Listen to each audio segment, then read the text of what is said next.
જમ્મુ કાશ્મીરના આકિબ નબીની કિસ્મત ચમકી। જસપ્રીત બુમરાહની જગ્યાએ શ્રીલંકાના પ્રવાસે જશે, પહેલી વખત ભારતીય ટેસ્ટ ટીમમાં સામેલ। શ્રીલંકા પ્રવાસ માટે ભારતીય ટેસ્ટ ટીમમાં મોટો ફેરફાર થયો છે।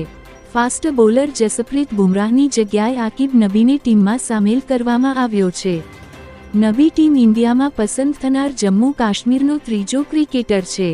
શ્રીલંકા સામે 2 ટેસ્ટ મેચની શ્રેણી 15 ઓગસ્ટથી ગોલમાં શરૂ થશે। જસપ્રીત બુમરાહ રવિવારે ટીમ ઇન્ડિયામાંથી બહાર થઈ ગયો હતો।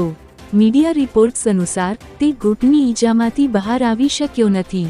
ટીમ મેનેજમેન્ટ અને બીસીસીઆઈએ તેની લાંબી કારકિર્દીને ધ્યાનમાં રાખીને કોઈ જોખમ ન લેવાનો નિર્ણય કર્યો છે।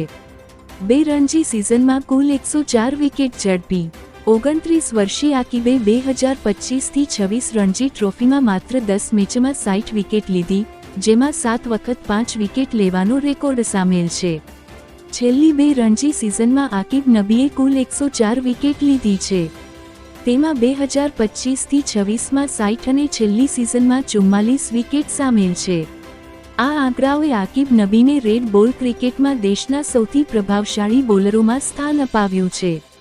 આકિબનું નોકઆઉટ મુકાબલાઓમાં ખાસ કરીને શાનદાર પ્રદર્શન રહ્યું।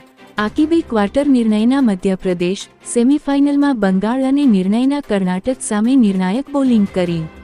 આ પ્રદર્શનોએ જમ્મુ કાશ્મીરને પહેલીવાર રણજી ટ્રોફીનો ખિતાબ અપાવ્યો એટલું જ નહીં, પરંતુ દબાણમાં તેમની ધીરજ પણ દર્શાવી।